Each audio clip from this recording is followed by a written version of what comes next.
Okay. All right. All right. Here we go. What's up? What's up?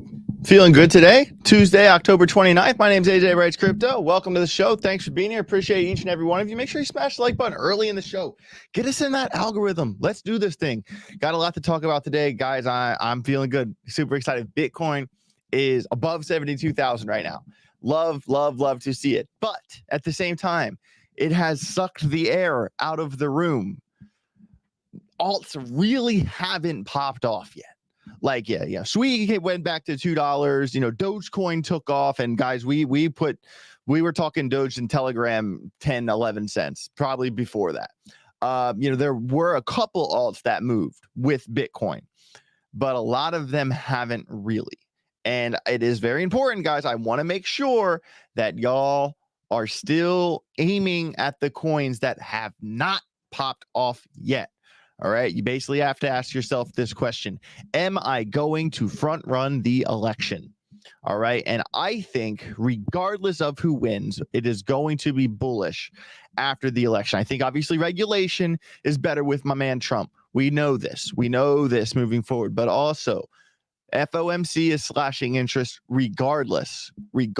And China has stimulus package slashing interest. Japan, countries in Europe, we know this. Not just America, but the world is entering a phase of quantitative easing. That means the M2 money supply, that chart is going up and to the right. And historically, Bitcoin has followed that chart pretty damn well. So because of that macro, regardless of who wins the election, I still think we're going to see a very bullish 25. It's just going to be more bullish if we get Trump in the White House. So my answer to the first question is yes, I am front running the election big time. Am I betting prediction markets? Probably not. I think last altcoin daily video, they said that right now, if you bet $1,000 on Trump, you would only get 1,600 back. But if you bet $1,000 on Kamala, you'd win 2,600 back. So I'm thinking, you know what? For the hell of it, why don't I throw 10 G's on Kamala just because if Trump wins, I'm gonna make way more than $10,000, and if Trump loses, hey, at least I won 26 grand. That's kind of where my head's at right now, to be honest.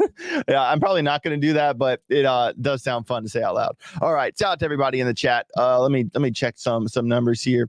YouTube pushing 80. You got 70 people on Twitter. Thank y'all for being here. I do appreciate it. We got Kimi Mookie, Real Reviews, Nomad Crypto, Chauncey Peppertooth, William, Kyle, Mickey, Cody, Des, Lee, everybody's in the house. I do appreciate each and every one of my guy Nando out here trolling. Nando got his cheesing right now. Dude is hilarious. All right, so let's jump into some of the things here. So just gonna go over, and guys, let's take a second. Let's take a second to look at here on CoinGecko. All right, I really am thinking to let's just scroll through the top 100 for a minute. Let's take our time with this. All right, Bitcoin 72,000. All right, we know this. It's moving all right. Nothing crazy, to be honest, but it's moving all right. Ethereum, I'm not really paying attention to that. All right, Solana, it's really up, only up 8% in the past 7 days, 4% in 24 hours. Like nothing crazy. Dogecoin, all right, we're getting to the point where you miss Doge a little bit. You missed it a little bit. 27, basically 28% in the past 7 days. All right. Toncoin has not really moved. You have not missed out on Toncoin. Wink, wink. You have not missed out on Cardano. Shiba, nothing crazy. Avalanche, you definitely haven't missed out on that one. It's still down 3% on the week. Chainlink, haven't missed out. Sui, I mean, it would have been better to buy when I put the price prediction video out. And definitely, guys, if you haven't seen my new Sui price prediction video, check it out. It's doing really well. I really put a lot into that video. Can Sui 10x? Let's talk about it. And also, I put a really good video here, Algorand Surge coming, talking about what Algorand is up to, some updates, little insight to things I think that are coming sooner than later with the way they're rearranging their staking. Pretty cool stuff. And if you missed the Cybertruck video, that is Crypto Chronicles 1.5. That's not the official part 2, but it is Crypto Chronicles 1.5, which is, if you remember the very first video I ever put on this channel over a year ago now, right here, my turn, my first video, Crypto Chronicles was the first video I ever, let me get my face out of the way here, was the first video I ever put on this channel, and kind of like telling my story kind of thing. And so I am going to continue Chronicles like here and there. They're going to be kind of spread out over time. But yeah, I did want to put, the Cybertruck video is a chapter of the Chronicles in my mind for sure. And I do want to say that I do want to get back to the list here, but really fast, everybody, really fast. This past Friday, I thought about doing a tweet about it, but I didn't really want to. I just kind of wanted to talk to you guys about it because this is where it matters. Friday was the 1 year anniversary of AJ Writes Crypto on YouTube. I could not be more bullish on this channel and the community that I've grown over this past year. We hit 15.6 thousand just yesterday, which is great. Hey, 1 year, 15,000 followers on YouTube, over 300 videos. Man, I'm not mad at that at all. I certainly learned a lot about my personal bandwidth, what I'm able to do, what I'm not able to do. I'm one human being, but I'm still giving it my all. And man, like I just wanted to say, hey, it's been a year and we're not slowing down. We're not going anywhere. We made a shitload of money that year. And, for me now that it's becoming a lot less about the money and a lot more about doing what I can to help as many people as I can and to grow the brand, to grow the channel, to get the numbers. Before, when I first got into crypto, no way around it. When I first got into crypto, this shit was about survival. I am just, at the end of the day, I still am that 12-year-old kid on a skateboard with $5 in his pocket, pushing around like Delco, Pennsylvania. I still am that kid at the dirt bike track, just staring at this jump I don't want to hit for 20 minutes until I start my bike and go jump it. Like I still am that, that broke kid from Pennsylvania. You know what I mean? So in my mind, this yes, crypto, getting into crypto, learning about crypto, my crypto journey started out of necessity. It was survival. But now, I certainly have a come up story. Starting from the bottom, now I'm here. Unlike most people, my story, the whole thing from start to finish, is absolutely fucking bonkers insane. And how it happened, the way the stars aligned, certainly like a magical type experience. I'm not gonna lie, and I am really on the team of, no matter what it is going on in your life, no matter what your struggles are, no matter what your problems are, you can use them as a wall, and you can use your problems and your troubles as an excuse and put your wall up and not jump over the wall, or you can use them for fucking rocket fuel. That's what I did. I used my problems for rocket fuel, and I think you should too. And I think that the come up is definitely the intriguing part of the story. We like my favorite part of the Scarface movie is when everything is going well, not when he dies at the end. You know what I mean? And it's just like, so this is certainly the come up arc for AJ Writes Crypto. And for me, I just want, I can't download my brain into you guys as much as I wish I could. I can't do that, but I can tell you step by step by step how I meticulously, strategically, anatomically, piece by piece by piece by piece, every day did this, and went from survival, not paying rent, to a crypto millionaire within the span of 2 years. I took a screenshot from my time hop on my phone. Hold on, where is it at? Yeah, right here. 2 years ago today, I took a screenshot on time hop, and I did an Algorand post. Of course, it's an Algorand post saying, if the Phillies win Game 1 of the World Series, I'll send 100 Algorand to someone who likes this post. That was 2 years ago, and I took the screenshot because I had exactly 1,111. You can't see it. 1,111 followers. 2 years ago, I had 1,000 followers on Twitter. Just got over 1,100 2 years ago, and if someone would have whispered in that guy's ear 2 years ago, hey, in 2 years you're gonna be a millionaire, I wouldn't have believed him. I would have wanted to believe him, but I wouldn't have believed him. All right. And what I'm saying is that it happens fast. And now it's kind of more about being mature about it. Making money is the easy part, keeping it and building a legacy and helping as many people as you can. That's another story. And I'm certainly I'm learning as I go. I'm still shooting from the hip. You know what I mean? But I'm also doing it meticulously. I am a very detail oriented person, and I still stick to my schedule, guys. I still block out my days by the hour every day. And that is my certainly my secret weapon, is that I know how much time that can be wasted if you don't plan your days. Because right now, if you're trying to have the come up arc that I've gone through, if you only have 1,000 followers on Twitter and you want to, get to 20,000, or if you're just starting a YouTube channel, or you're just starting trading and you just want to make money, you don't care about the social aspect, that's fine too. No matter where you are in your story, the truth is that right now you need to be the most efficient version of yourself, period.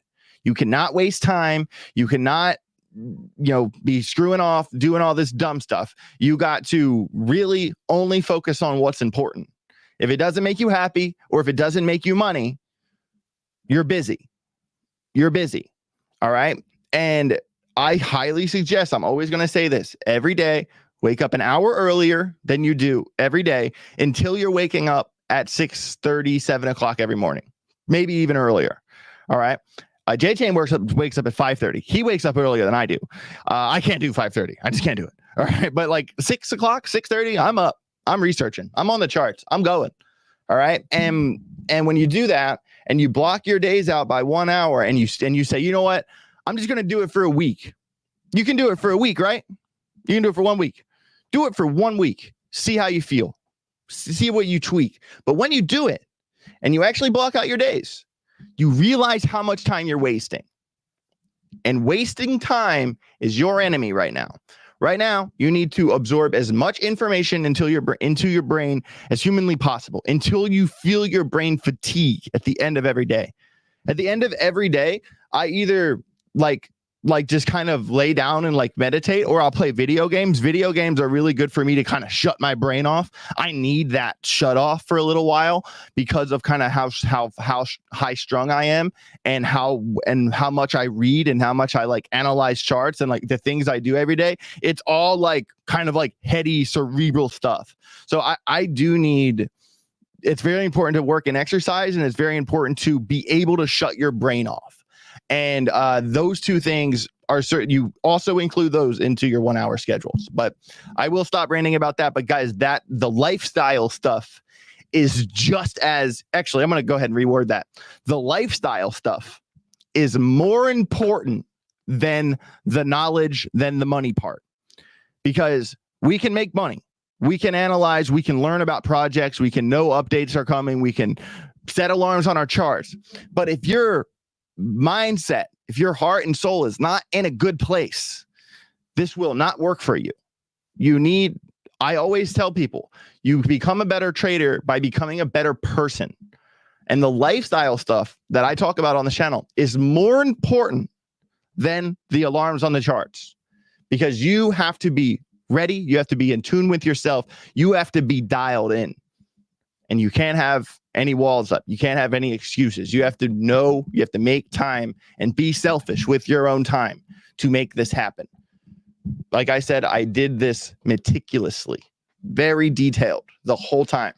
All right. And it is possible. And it might seem impossible. 2 years ago, when I was at 1,000 followers on Twitter, this right here, this moment, looking into this camera, talking to you right now, this seemed impossible. It's not. It's fucking not. All right. Let's do this. So jumping into this, so I did want to kind of go over the altcoins that haven't really popped off, like SWE. If you're just buying SWE now, I said this in the price prediction video, you're not that late to the party, but the first keg's already empty. All right, my average SWE buys at 80 cents. All right, and if you buy it now, I do want you to know you're chasing. And I want you to know that there is a limit.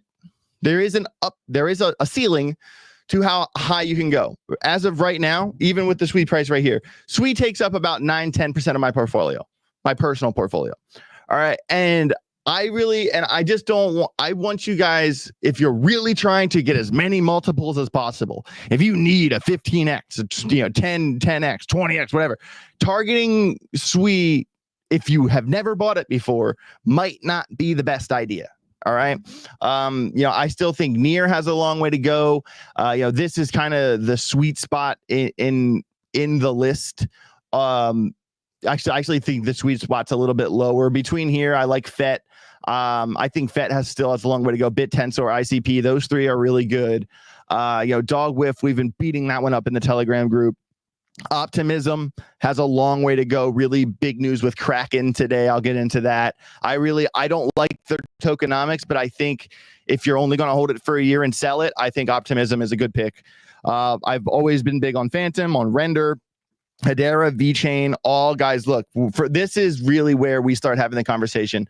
From Optimism at 49th, Phantom, Render, INJ if you want, Hedera, VeChain, PopCat are all between 2.1 billion and 1.7 billion. These are, and even right here, the graph, dude, the graph 1.5. The graph is still under 16 cents. That's what I'm saying. With this pump that just happened, you really didn't miss out on that much. The graph is just now 16 cents. All right. This thing has a long way to go. Pith, also another big one. Arweave, I don't hate at all. Ondo, another one. I mean, it did pump 11%, but I still feel that it has a long way to go. Of course, Algorand, very long way to go. Still down on the week to less than 1%. Jasmy under 2 cents. All those coins I just listed off, scrolling through the top 100, those are all projects that have not popped off yet. That is where that's where you want to be directing your focus. If you're chasing something, you're going to look back and be like, oh, why this coin was still at $1 billion? Why didn't I get in at $1 billion? Like, you kind of got to look at it like that. And I do really appreciate all of the love and the positivity in the chat. You guys know who you are. You guys are absolutely amazing. You guys rock. Seriously. Thank you to all you guys. Shout out to the Glitter Queen in the chat as well. All right. Right now we have 240 on Twitter and 160 on YouTube. Guys, thanks for being here. I really appreciate it. Make sure you smash the like button, subscribe to the channel if you haven't already. Consider becoming a member of the channel. Thursday, we're going to do the members only live stream, which is where we go into the setups from the Telegram group and talk about where we could have done better, the trades we won, why we won, and the setups for that day moving forward. Highly recommend. Robert Hull says, do you think SWE can reach $30? Well, my good friend, why don't we head over to the normal video segment and watch this new SWE price prediction right here. Make sure you smash the likes.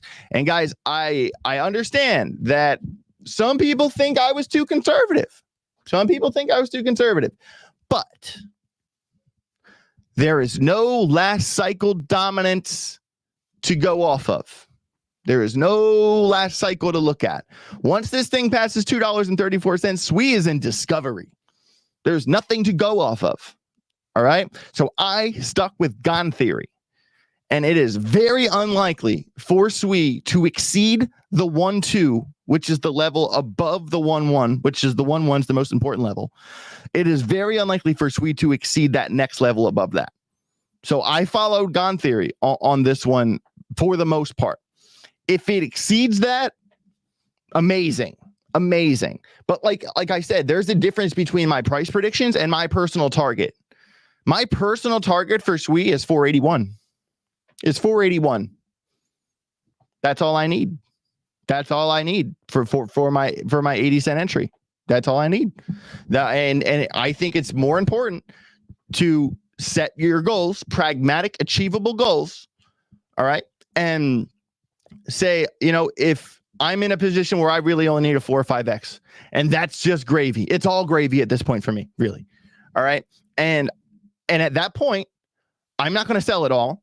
the quick overview of my exit strategy is for each coin in my portfolio, I have my target. That's not my price prediction, my personal target that I would sell. And at that target, I'm going to sell roughly 75% of that bag. Most of the time, it's a 5X. It's a 5X. I sell 75%. At that point, I will leave that other 25% in. And if it comes down, goes the wrong way, I'll sell at a 4X. And if it keeps going, I'll ride it out. If it keeps going, it keeps going. And if any part of my stuff moons 10X, 20X, and I'm totally wrong and way too conservative at a 5X, well, 25% of my bag is going to get that moonshot. So that's how I'm playing it. That's how I'm playing it. Clinton Q, can you do a Casper price prediction? I did. That was one of the first price predictions I put on this channel right here. Right there. Casper price predictions 11 months ago.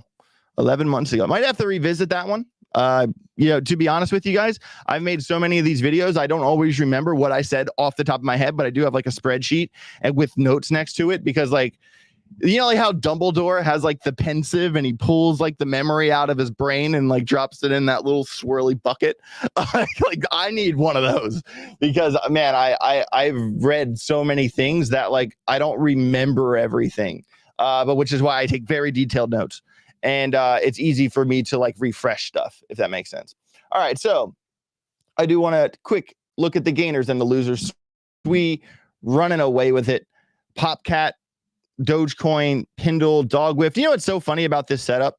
Do you know what charts we targeted in the Telegram group in the past 2 weeks? Seriously, we covered Shiba, Dogwhiff, Dogecoin, Popcat, and Sui.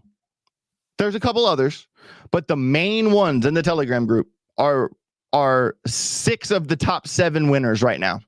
Imagine that. It's as if I do this for a living or something. Huh. Weird. Also, I really like this story. Popcat outperforms top meme coins and reaches a new all-time high. Amazing. Right now, I'm going to do something I only do in the members only live stream. Right now, if you've seen a members only live stream, you understand how this works. If you've never seen a members only live stream, this is a little peek behind the curtain on how it goes. So about 6 days ago, I gave the Telegram group this setup right here, where 149.5 is your long alarm. You set an alarm right here at 149.5. If it goes off, it doesn't mean you automatically jump into the trade. If that alarm goes off, you go over what we like to call in the group the confluence checklist and make an argument for should I go long from this alarm. 140 for short, target 135, 126, etc. And you see how this has worked because these lines actually go way back. And all these moves up, all these moves down, we've hit all of those moves, each and every move. All right. And now, hold on, where is my Popcat chart? Okay, here it is. All right. Well, I am kind of cutting my foot off here. I am going to show this. You guys are getting the levels for Popcat on the show right now. Everyone gets my levels for Popcat, at least from 149. Because if you look at this chart, we know that 149 is the long alarm. Okay. Here's what it looks like now. So look right here, 149. If you were to go long from that point, boom, that was 12% in 8 hours.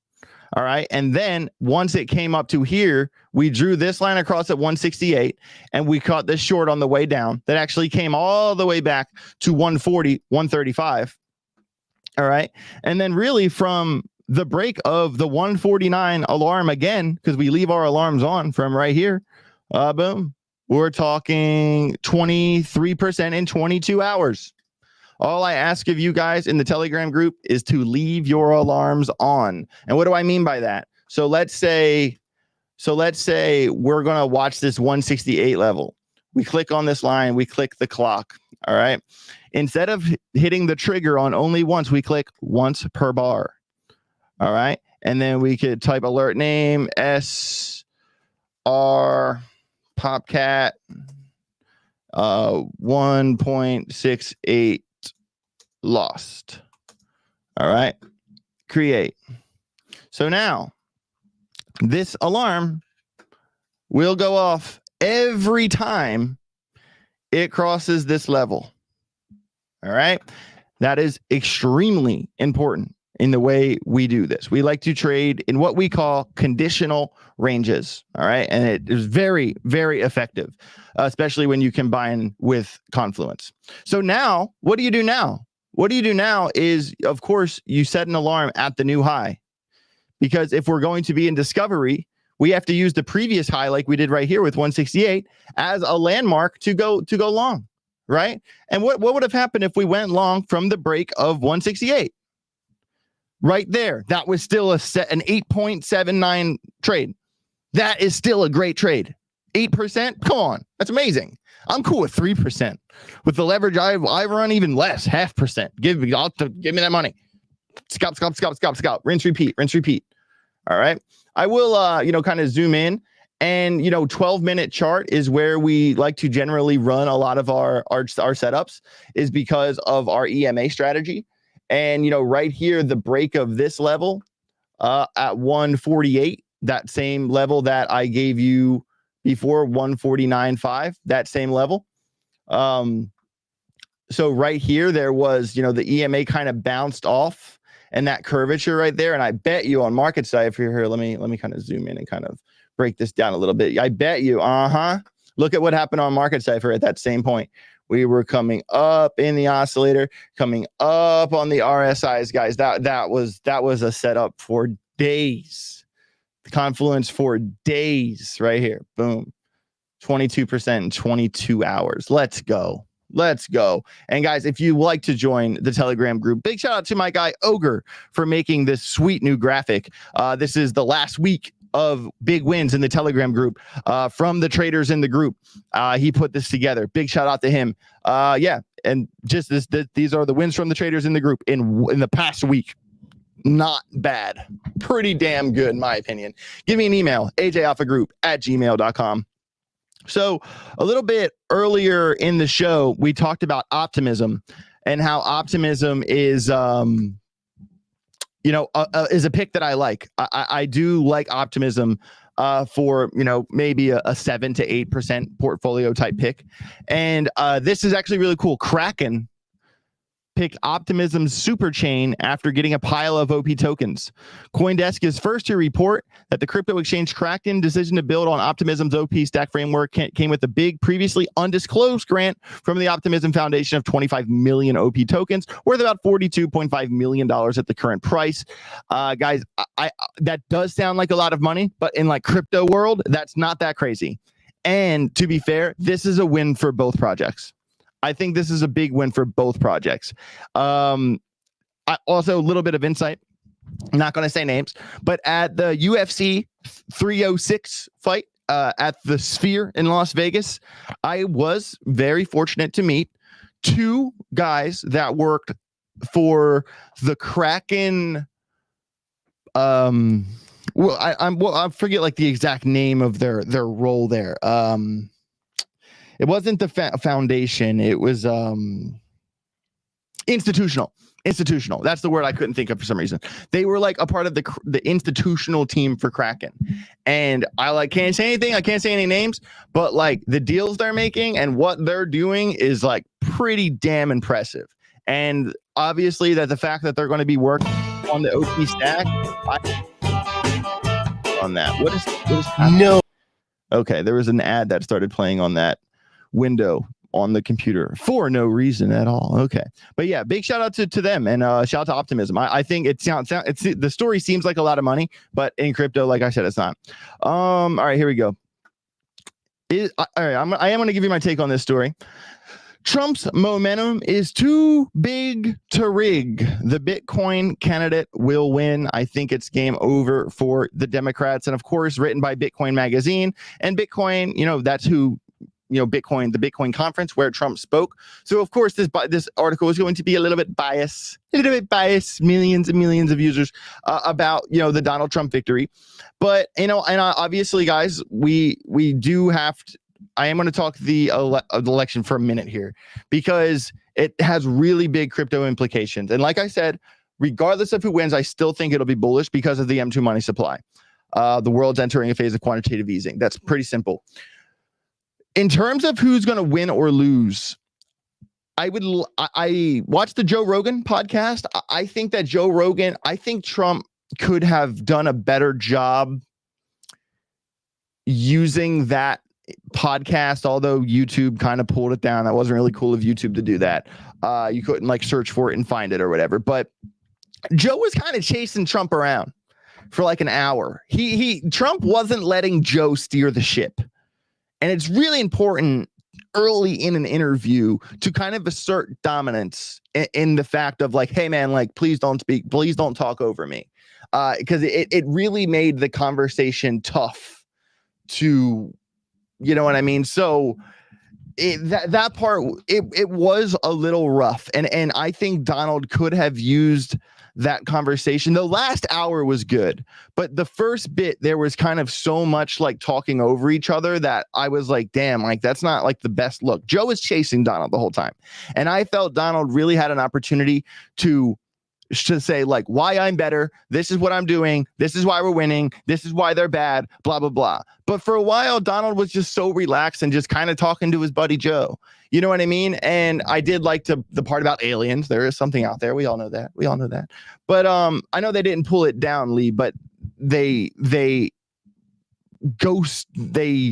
put it down in the, if you search for it for a while on YouTube, you couldn't find it. And although it was not listed in trending and it had more views than anything on YouTube, and it wasn't being suggested to the top of people's feet. So there was a big thing made about that made in the past couple. They were suppressed it. That's the word I couldn't think of.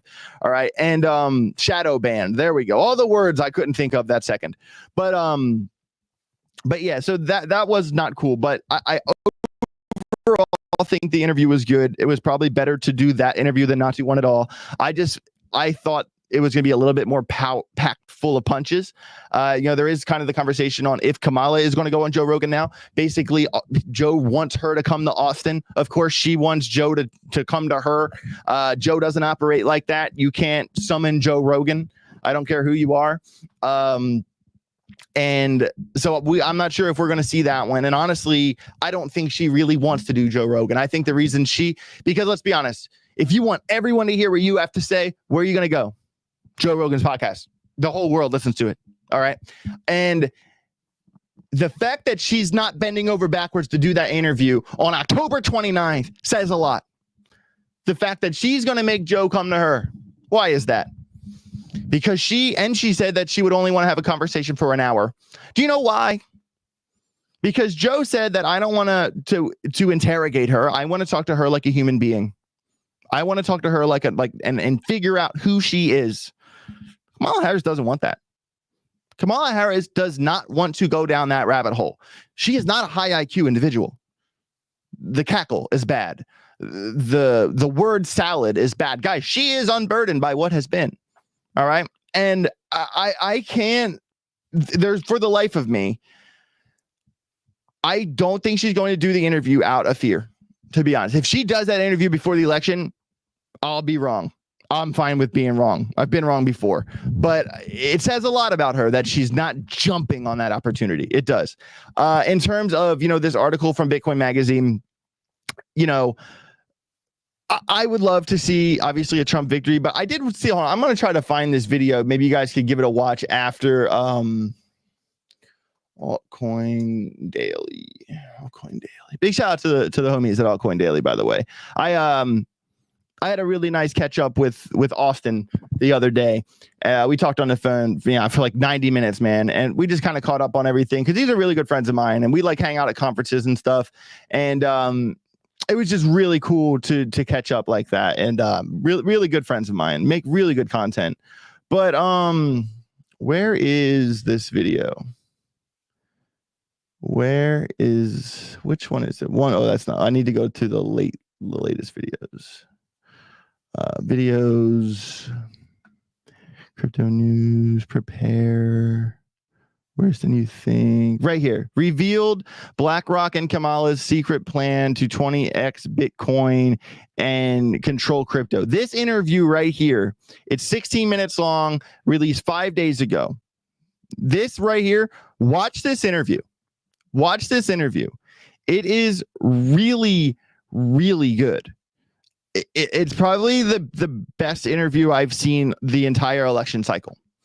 And essentially, this guy, I forget his name, but his whole theory is kind of surrounded by Chris Larson from XRP, who gave $10 million to the Harris campaign. Why would he do that?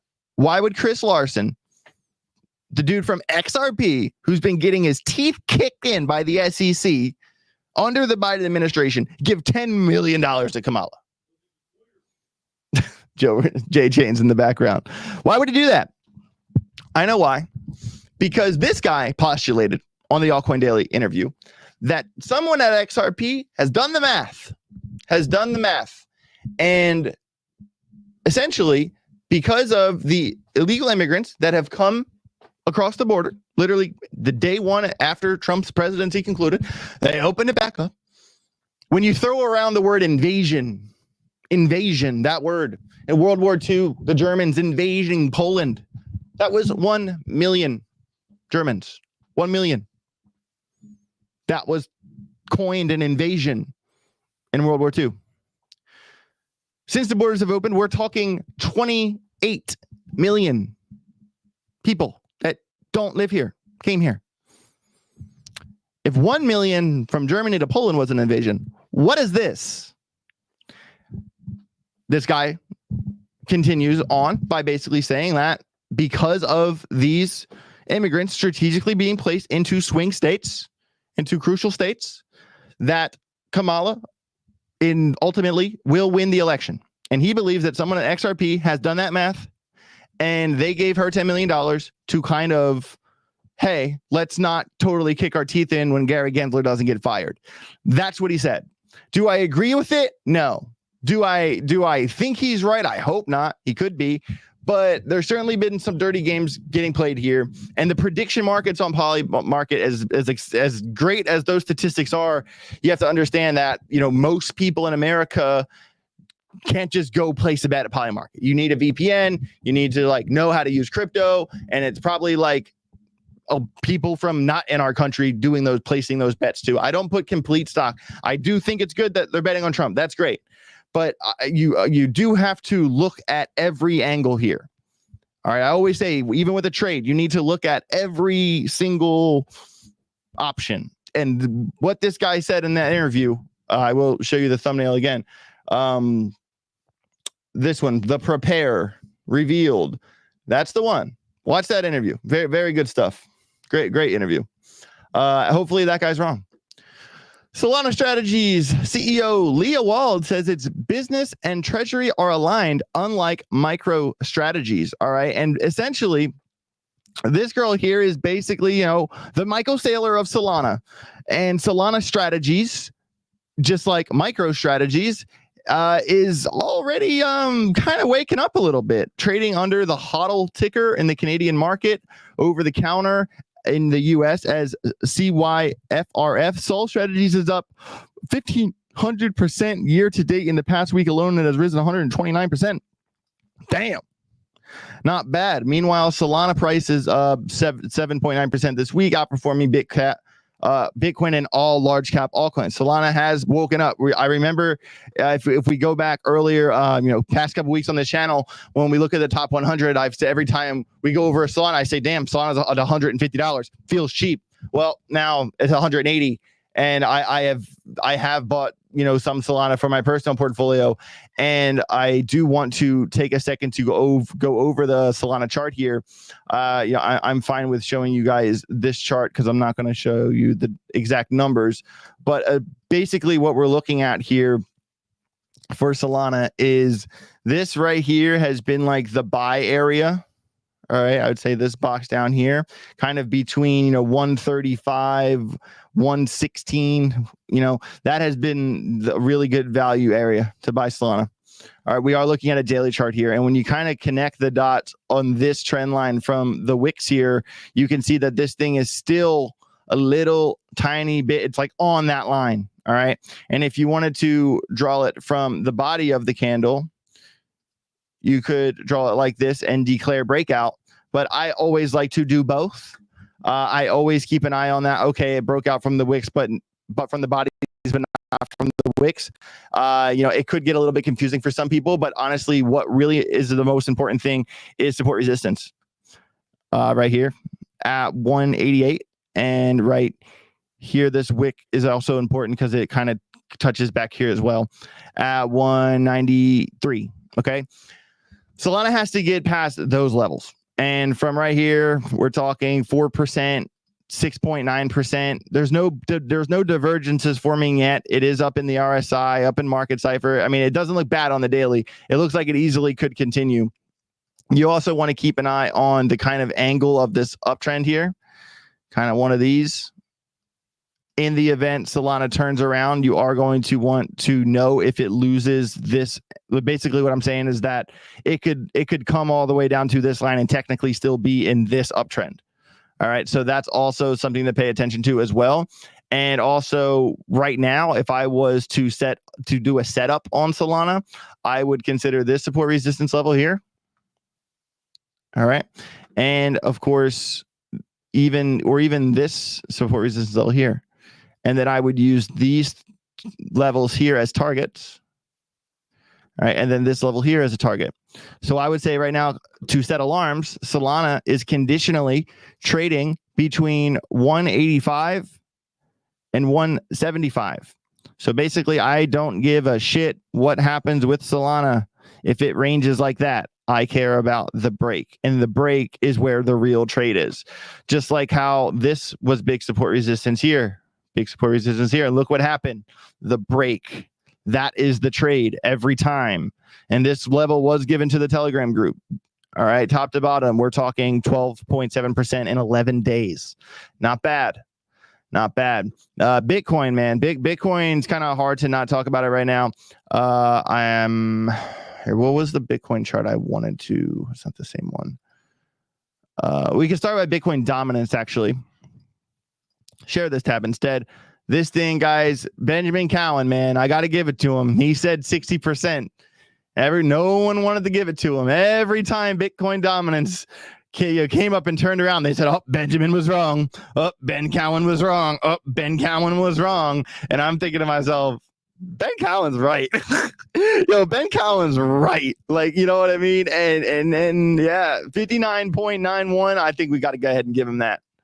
And the truth is, guys, you need to keep a close eye on Bitcoin dominance. I don't care if you set simple alarms like this, or simple alarms at it doesn't have to be tethered to volume or anything, but just simple support resistance levels on Bitcoin dominance. Because for our day in the sun, for the altcoins, the reason the altcoins haven't popped off yet, the reason although Bitcoin's at 72, 73,000 and the altcoins haven't ripped, it's because Bitcoin is sucking the air out of the room to the point no one else can breathe. 59.91% of the total crypto market cap is Bitcoin. All right. And until Bitcoin turns around and goes this way, this chart rolls the fuck over, we are not going to see altcoins really pop like we want them to. If we want to see that January to March pop off, bang, bang, bang, bang. That's your chart. All right. Where is my dang Bitcoin chart? And also, in talking about Solana passed PayPal in market cap. What does that mean? That means that there is slowly but surely a changing of the guard happening. Crypto, especially in a Trump White House, crypto is slowly going to replace the legacy system. I have not given up on that idea. I think the real flippening is when the banks are forced to pass the torch to us. That's the real flippening. I do see some super chats. I will get to them in a second. Do want to say big shout out, over 360 people on Twitter, over 200 people on YouTube. Guys, thanks for being here. Really appreciate it. Make sure you smash the like button, subscribe to the channel. I got a $10 super chat from my guy, JB.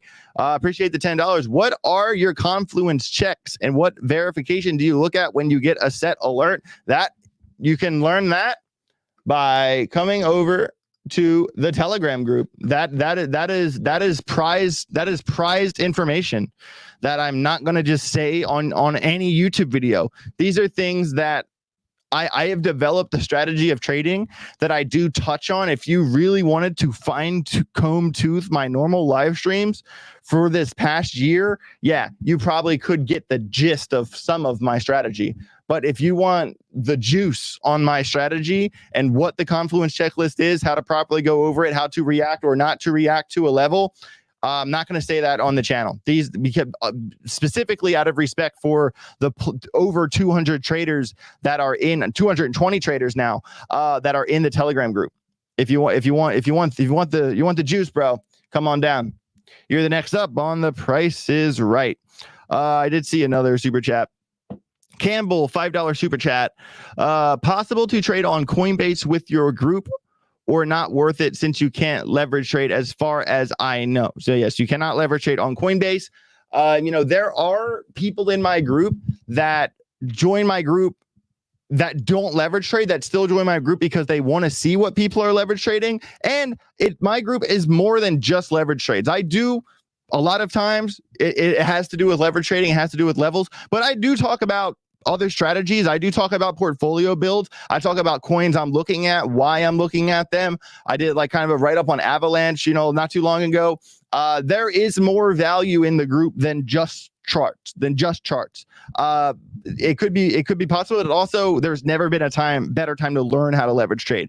I do all my trading on PHEMEX. I understand now the window is closed. If you already have a PHEMEX account, you are good. You won't have to KYC, but if you are an American and now you make a PHEMEX account, you have to get a PAL ID and go through that process. Obviously there are a lot of options where you don't have to do that process. But for me, PHEMEX has never had a security breach in their entire history, and it is, in my opinion, probably the safest place to leverage trade, at least for now. I will continue to do my trading on PHEMEX, and if you live in America and you want to trade on PHEMEX, you can. You just have to get a PAL ID. You have to use a VPN. You have to go through the process, and we can talk about that another time. But obviously, there are other options out there if you don't want to go through all those steps. It's not hard to figure out what they are. I already did a Casper price prediction.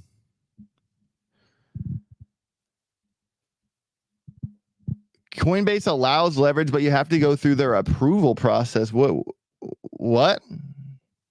I've never seen that. I'm gonna have to look at that because I've never seen it. Total 3 chart question mark. Yeah, that was actually on my list for today. Good call. We talked about Solana. Another thing I wanted to talk about, and we talked about earlier in the show, what coins have not popped off yet. All right, we kind of look at this headline right here, kind of come back to our list. All right, and Toncoin, top 10 if you're not counting stable coins, is still down 3% on the week. It's only up 1.6% in the past 24 hours. This thing has not popped off yet. Yeah, it has a pretty big market cap, but it hasn't really popped off yet. All right. And I believe that it will. It's hard to sleep on Toncoin. It really is. And it attracts 500,000 new holders daily. That is one hell of a metric. And this is because it's baked in to Telegram. So many people use Telegram. So many people. And it's hard to think that this isn't going. I still don't think that's totally baked in yet, man. I think this one has a long way to go. And kind of extrapolating from that idea, we did talk about Notcoin. Notcoin has fallen off in terms of volume a little bit on PHEMEX. Notcoin used to always be more than 10 million in leverage liquidity, but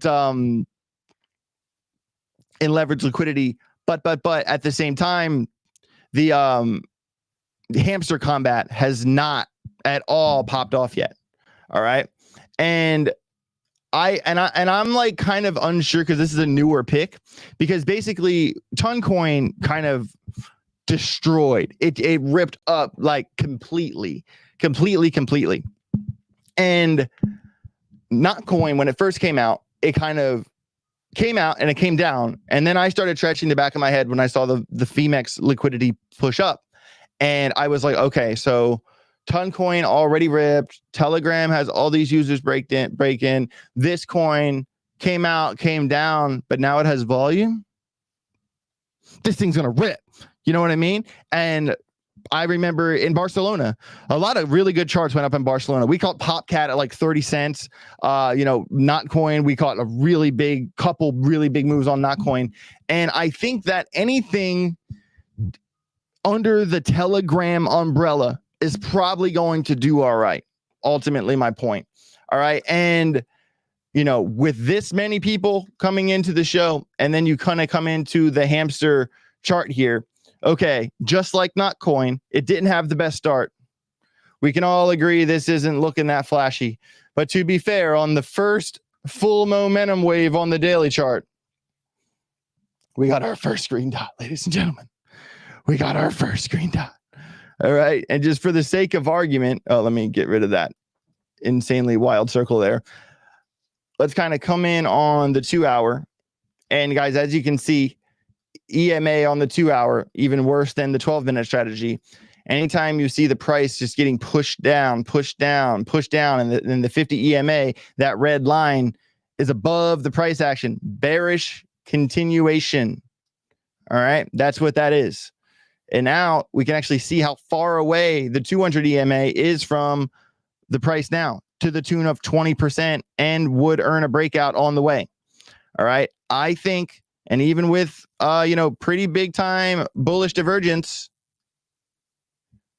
right there, I think hamster combat, I don't think it's like throw your life into it, but I think that because of the Telegram umbrella and the amount of eyes that are baked into this thing on it, I'm just going to kind of put like a little level here. I think this thing is going to have its day in the sun. I would certainly set an alarm here at 003. There's not that many crazy alarms, but a couple here is 0032, kind of big one right here. I would kind of, and what's interesting about this is a 2 hour chart, guys. Look at this gap in the volume profile. Gap in the volume profile, gap in the volume profile. When this thing wakes up, not if, but when, this thing is going to come through these levels. Because look at this gap from here to here. Let's measure this gap from here to here. So I'm actually measuring from the volume profile itself. See this big spike? The next big spike is 18% up the hill. All right. And then from this big spike to this big spike is another, 11% up the hill. And as you can see, this project did trade a bit inside of this range. See this kind of box of chop here, and look how much the point of control picks up as you zoom out. Another box of chop here, and this one kind of stayed under that one, as you can see from ceiling floor. All right, so we come from where we are now to that point of control. We're talking a 62% move back to this box of chop.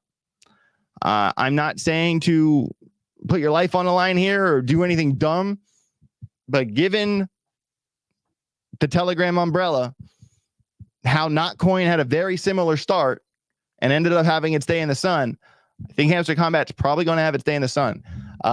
Just a thought. JP, I'm in the Telegram group. Where do I find it? It's all over the place. I don't need to, put like a Word document with it in there. But JB, if you've watched the members only live streams that I've done basically every week since we started doing them, you know what the Confluence checklist is.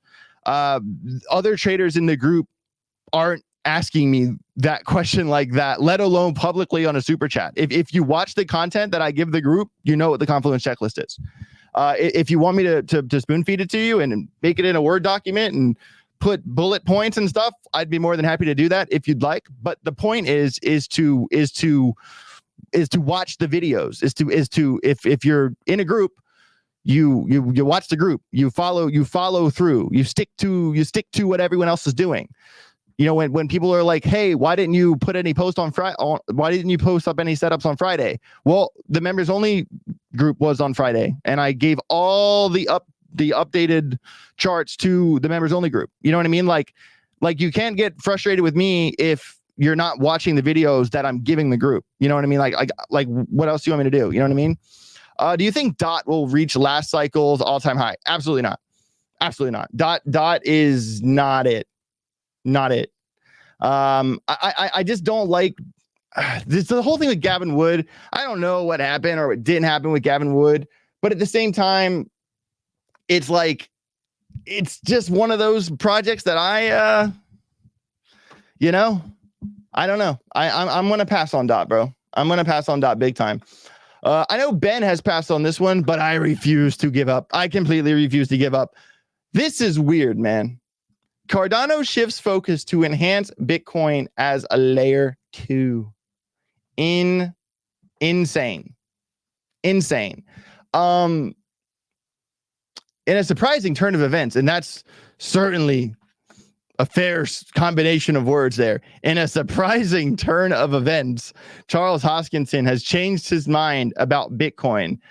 Hoskinson recently announced that Cardano will now pivot to become a Bitcoin layer 2 solution.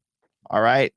This shift means that Cardano will work to enhance Bitcoin by adding features that Bitcoin currently lacks. Here's an article that he wrote, blah, blah, blah. And here is like a bit by saying, and then the readers add the context to what they're saying here. And the point here is Cardano will give ordinals to smart. Oh, what did I just do? Okay, I went to the tweet itself. Here we go. Cardano will give ordinals the smart contract capability that Bitcoin is missing. It's not that Cardano will switch from being an L1 to being an L2 of Bitcoin. It's called the UTXO enabled interoperability between two L1s. Good clickbait though. So that's pretty interesting. So it's not like becoming a part of Bitcoin. It's going to remain its own L1 as given in the context tweet here, but it will communicate with Bitcoin in such a way that from Bitcoin point of view, it will work as an application and a layer or layer 2. This is kind of above my pay grade in terms of like bridges and stuff like that. But I think the bottom line here is that there is a gap in Bitcoin and what Bitcoin's able to do. I think obviously that we've come a long way from when Nakamoto released the white paper on Halloween 16 years ago. The 2 days from now is the 16th birthday of the white paper. And there were so many things that problems with Bitcoin that they didn't foresee, because at the time it was like this kind of new idea, and I don't think anyone involved thought that Bitcoin would become the monster it has become. I don't think that was taken into account at all. So it's one of those deals where there's going to be, and this is why we have altcoins. And if it wasn't for problems with Bitcoin or Ethereum, if they just worked perfect, there wouldn't be competition in crypto. This is why SWI is so damn impressive. I'm not going to lie. I'm damn impressed with SWI. But to stay on topic here, like, I think that Bitcoin needs to be able to evolve to a degree. And if Cardano is going to step in and fill a gap that's something that Bitcoin cannot do on its own, great. I mean, I know, like, even for the Bitcoin maxis, man, ordinals were a problem. Like, I kind of think they were a flash in the pan. I know that there's like real uses for them, but like, I don't think like ordinals are popping off like they thought it was going to pop off. You know what I mean? I think Bitcoin's still Bitcoin, but I think like, the inscriptions, I don't think it's going to have like the lasting effect. Kind of like how normal NFTs were hot and they popped, and now there are still people that use them. But let's be honest, like, is the Bored Ape Yacht Club ever going to get back to where it was? Probably not. Like, I think it's similar situation with ordinals. Probably, maybe I eat my words on that, but I don't think so. But I honestly think that however other blockchains that have the technology to fill the gaps to make Bitcoin better, I'm pro. There are people that don't like that. And that's why I brought this up. There are people that are like, stay away from it. Don't touch it. Bitcoin's Bitcoin. You know, if you like Bitcoin's what is Bitcoin. If you want to use altcoins, use altcoins. There are people that stand on that side of the fence. I'm kind of in the school of thinking, well, if there are big problems with it, or if there's big gaps that need to be filled, and people have the means to fill those gaps, why not? Why not? That's where I stand.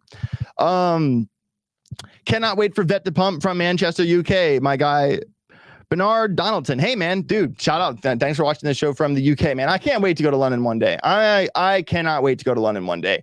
And thanks for being here, man. Big shout out.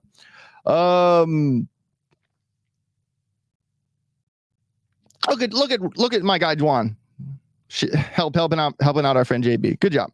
And to be fair, I'll go over and make and do a members only live stream and clearly put it out. That's fine. That's not a problem for me. Anyone else bullish on karate? I know I am. I am bummed I'm not going to the next fight. It's in Dubai. I was hoping that they were going to relocate that fight to America, which I don't know if that was public or not, but I know it's certainly in Dubai. I'm not going, or is it Thailand? I don't know. It's overseas, and I'm not going to the next fight. But you know, I do have a partnership with Karate Combat, super bullish on Karate Combat. And because they're under the umbrella of Hedera, which is like really what got me inspired to do it. And I know Ben doesn't see the, I think because what happened with BlackRock, like the HBAR Foundation kind of fumbled and they had that crazy pump. And I think when people don't know the whole story there, like Ben on his live stream today was like, he was kind of going through the top 100 saying what coins he'd buy, and he got to Hedera and he kind of looked at me and he was like, I don't know, every time Hedera pumps, it's based on a lie. All right. And so for what happened to happen, and for him of all people, someone that pays attention in crypto, to deduct that that's what happened, that's unfortunate that's what people gathered from what happened with Hedera. That wasn't actually a lie. The BlackRock actually approved the media stuff before it was released. They just kind of didn't word it right. BlackRock was involved. It wasn't that they weren't involved, but it also wasn't up to them. They basically had I forget the name of the group, but it was like an intermediary between them and Hedera. They were like, hey, find us a blockchain that can do this. And those people went out and got Hedera. You know what I mean? So it wasn't like BlackRock directly did this, but it is a complicated story. It's kind of convoluted. But my point here is that for Ben, of all people, to say every time Hedera pumps, it's a lie, I'm just like, wow, you really don't know what's happening here. And I mean, personally, I don't think I'll ever not be bullish on Hedera. Even if it's not a top 5 pumper or whatever, it's kind of one of those projects that has a spot in my heart. And that's because of the leadership of the project, like Lehman, everyone like that, and like Zepsi and people from the foundation. There's a lot of good people at Hedera, and the community is one of the best in crypto, bar none. And the truth is that let's actually take a second to investigate the Hedera chart here for a second. I do have one more thing I want to talk about, but I kind of went on this tangent here, and I'm on the tangent now. So let's just finish the damn idea. How about that? All right, share this tab instead. Blah blah blah blah blah. All right, So to say that every time Hedera pumps, it's based on a lie. What about this pump from swing low October to March, where it pumped 205% in 153 days? That wasn't a lie. No. All right. But this one was. Okay. This is the one he's talking about. The BlackRock day. The day of BlackRock, where it went from swing low just under 7 cents to this little top here, 167% in the span of 12 days, but it actually really happened fast at once. If we're talking like just this candle alone, we kind of zoom in on this. If we're talking just this this big candle here, it was like more like that. And it was like a day. It was like one day. All right. And since then it has bled out a little bit. And to be fair, I'm actually okay with where Hedera is. Why is that?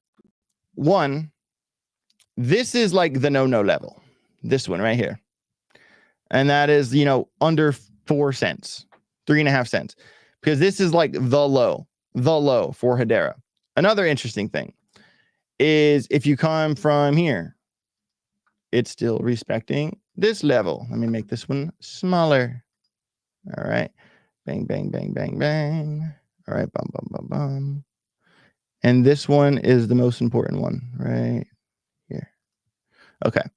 So let's kind of zoom in. If we notice that this level has acted as a sort of launch pad for Hedera, it's just how when we talked about Solana earlier in the show, how, where's my Solana chart? Did I get rid of it? Don't tell me I got rid of it. SPA. And I did want to look at total 3. That was my last thing for today. So when we talk Solana, right, we were talking how this is like a really good buy area, right? This kind of this value area where anytime you bought Solana down here, you ultimately, you know, did well. And that was kind of between like the 130, 116 type range. To be fair, a little bit more drawn out, but this has been the same case for Hedera here. If we look at this line right here, we cannot lose this level, to be fair.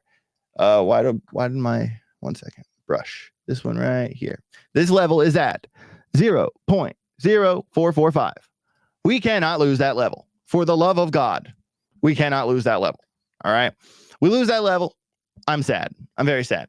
But if we go back and we kind of go from, okay, when it came over here and it was even big support resistance level right here. Look right there. Lines up right with that. Bang. Okay. Pops from here. That was 123% in 36 days. Pops from here. Right there. I'll go from the level itself, not the under level. 70% in 62 days. Okay. And then ultimately, you know, we had this pump here, top to bottom, 118% in 77 days or 110% in 69. And then it came up, you know, the bigger pump. And then it actually, so it's normal pump for the year, 149 days, 212%. And then this second pump, it came down, tested second pump. This was BlackRock. And now it's right back at where? That same value area. So to be fair, if we're kind of considering what we talked about with Solana, this is the value area for HBAR. HBAR is in the value area as we speak right now. I would say at what point is like the rocket ship? I would say right around here. We got the floor, big floor resistance right here. Okay. And from, every time it comes down in here, when it pops out of here, bang. Comes down here, pops out of here, bang. Even this last little pump right there. So I would say 0.538, that level right there, that's what we're looking for Hedera. And we got big, massive, curvature on the money flow. I mean, yeah, this thing has had its moment in the sun this year. It had a 200% pump, which is a lot better than some coins can say. It certainly, it would have sucked to held HBAR instead of SWE during this shit, but it is getting to the point where, and what do I always tell you guys is that rounded bottoms pay the bills. Rounded bottoms pay the bills, ladies and gentlemen. And if we kind of ignore market cipher here, this is looking to me like curvature. All right. So I would certainly be alarmed up on this chart. Maybe here 5, 6, 7, previous high, even the wick 6.5 cents, 6.4, couple other like small like floor levels in there that we're still below right now, even 5 cents. Anytime you can have the HBAR at basically 5 cents, you're winning, dude. You're winning. I refuse to give up on HBAR. Total three. Let's talk about it. So, and also, I didn't even pull up Bitcoin, which is the funniest part of the entire day. So this was also in a kind of, downtrend right here. We did break up out of that. Thank God. And this level here, this 632 billion level, this alarm, you guys have had this alarm in the group for a very long time now. And we even talked about, this uptrend, this yellow uptrend that it kept fighting. And it did kind of buck, wick under, give us a scare, do all that.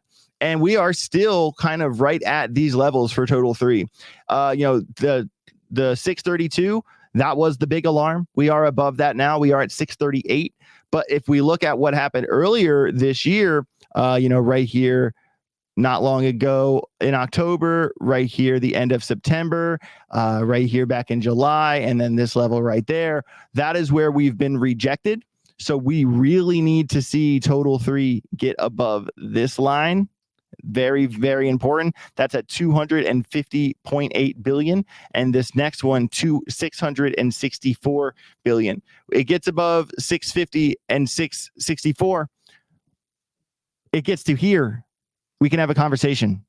That's when total 3 the rest of the altcoins will really rip off. But I will say that although it's been good to see altcoins pump, we are still below both of the previous highs on this chart. We need to see 650.8. We need to see this at 651, 652. We get to 651, 652. Altcoins are going to be looking much better because it gets shut down right here every time this year. So we need to go ahead and move forward with that. So total 3 is a very important chart. I know some people don't think it's sexy. It's not a direct altcoin, but the truth is, guys, this is every altcoin. And the health of this chart is the health of your altcoin portfolio, period. I would very much want to stay tuned in to total 3. All right, well, that's about all I got for today. I do appreciate each and every one of you for being here. Still got a bunch of people here. Over 200 on YouTube, 400 on Twitter. Guys, you guys rock, man. Thanks so much. Make sure you smash the like button, subscribe to the channel. Jay Azun, come on, talk about Algorand. All right, well, I did just put out a new video on Algorand that kind of gives you like my deep dive, kind of next level research into Algorand. I really have been utilizing Masari a lot lately. We come to, let me show you this. Come to my channel here. We've been talking about, I've been really doing a lot of homework on Masari. I have a pro account on Masari. It's not they don't pay me or anything. I'm not sponsored by them, but I really like Masari. And it's a video about Algorand, and it's also a video about how to research projects better, how to do next level research, how to have information that other people don't have. That is also included in this Algorand surge coming, and that I do believe an Algorand surge is coming, similar to Hedera. Rounded bottom pays the bill. Also, the new sweep price prediction video is really awesome. Definitely check that out. Obviously, if you want to join the Telegram group, well, I promise I will put up a very cut and dry Confluence checklist, but I've talked about it so many times in the videos. That's why I kind of lost it on my guy, JB there. I do apologize to JB. Sorry for the dude, but just watch the videos. Like, in my mind, you get where I'm coming from. All right. But in my mind, that's like you saying, like, tell me you didn't watch the videos without watching the videos. You know what I mean? Like, that was like a meme in my mind. I'm like, oh, all right, well, you didn't watch it. And that's fine. But I just get triggered when I'm like, well, you're paying to be in this group. Like, make the most out of it. Like, watch what I'm giving you. You know what I mean? So I do apologize for being rude to you for a second there. But at the same time, I work hard on this stuff, and I want you guys to pay attention. You know what I mean? If you've been in my Telegram group for 3 months at this point and you're not winning trades, that is a you thing. That is a you thing. And I am willing to help you. I am willing to work with you. I want everyone to win. I want to teach you guys how to become winning traders. But at the same time, when I'm giving you gold and you're not even getting silver out of it, you got to work on the whole process. And that's why I always talk about the lifestyle stuff. And some people are like, AJ, stop telling me what time to get out of bed. But I'm also telling you, like, dude, you need to work on people. I'm not saying you, JB, but like people that want to become better traders need to work on themselves. You can't just throw money at letters and expect to become a millionaire. Like, my story, my come up from being at 1,000 followers on Twitter just 2 years ago to where I am in my life now, I completely rewired my entire brain. I restarted from zero, completely humble, blank slate. Let's build from here. And that mentality, I think a lot of people need to wake up to that. And obviously, join the Telegram group. Send me an email, ajalphagroup@gmail.com. Guys, join the group, man. We're killing it. We're absolutely killing it. I couldn't be more proud of the traders in the group. Getting the emails like, oh man, I paid my mortgage off. I finally have 6 figures now. Seeing those types of emails, man, I could cry. It's one thing to do it for myself. It's one thing to help other people make it and do it for themselves and for their families. And that's what it's really about to me. The unfortunate reality with crypto, guys, is that there has to be a loser. There has to be a loser in crypto. If it's basically about, you need to buy before other people, and when they buy after you, you take their money. It's a game, is what it is. It's a game. I want you to think about it like a game. All right. And if people buy before you and you buy in after them, they take your money. So you consistently need to be better and more informed and more educated and more prepared and more ready and more mentally fit than 51%. Even if you're in, say, if we have the entire standard deviation curve of crypto traders, if you are at 49%, you're going to get beat. If you're at 51%, you have a 1% edge. You have an edge. All right. And I know that math might not math in your brain, but if you're better than 51% of traders, eventually you will cut even and you will win over time, as long as you stick to a dedicated program. You're not using too much leverage. If you are using leverage, you're like managing your losses. It's about mini-maxing. Mini-maxing is a technique in poker. And a lot of people in poker hate people who mini-max. But basically, you fold, and only play premium hands, pocket pairs, ace king, ace 10 suited. You're only involved in a hand if you have the advantage. And if you're not, you're just folding. You fold. You put the minimum amount in when you're down, and you get the maximum amount of the chips in the pot when you're up. And it sounds very simple, but it's actually, in practice, in poker, it's not that easy to do. And in practice, in poker, in crypto, it's very easy to talk to your friends about, but doing it is another story. So you need to be very, very, very dedicated to minimizing your losses and getting the chips in the middle when you have an edge. Because the truth is, you're not going to have an edge on every trade setup you look at. You're not going to have an edge on every alarm that goes off. But if you are following what I'm doing, what other top traders are doing, you know what charts are hot, you know where the liquidity is, all things we talk about in the group all the time. You know what charts are hot, you know what levels are the break. I don't care about the range. I care about the break. That is where I make my money. That is where I have my edge. I've been doing this for years now. And I have the scars to show. You pay for your mistakes in crypto. I do this Telegram group so you can use my mistakes. So I don't want you to pay for the mistakes I've made. But the truth is, you're going to make mistakes. You will lose trades. You will hopefully not get liquidated. You will go through the trials and tribulations and earn your stripes. You will. But like, if there was any way for me to make it 5% better for you guys, 10% better, or even more than that, hell yes, I will put my neck on the line to help as many traders as I can replicate my success. It's not easy. Not everyone's cut out for it. And the problem is, not everyone's cut out for it. There are people that want to trade so bad. And the truth is, I don't even think that they want to trade. They just want the money. People just want, like, fix my problems. Just fix my problems. If that's what this is, you're not going to make it. You're not going to make it. If it's only about the money for you, you're not going to make it. You have to enjoy this process. You have to enjoy doing charts. You have to enjoy spending time putting work into this industry. You know what I mean? Like, it's not just about the money anymore. It's really not. And if it's all about the money, the only reason is the money, I don't know what to tell you. But the truth is, some people are not cut out for trading. And I'm not going to tell anybody that. But if you are unable to do simple things, if you are unable to follow up on your alarms and go over your charts every day at the minimum, you're not gonna make it. You know what I mean? What's the statistic? 96% of traders don't win. How is that? How is that when you only need to be better than half? You know what I'm saying? It's because of greed. It's because it's never enough. And for the people out there, when it's never enough, I implore you to take a long look in the mirror, a long look, because I love it when I do a price prediction and I'm like, yeah, I think best case scenario, 6x, 7x. And why do I do that? I do that one because I stick with Gone theory and I'm a pragmatic guy. I'm a reasonable guy.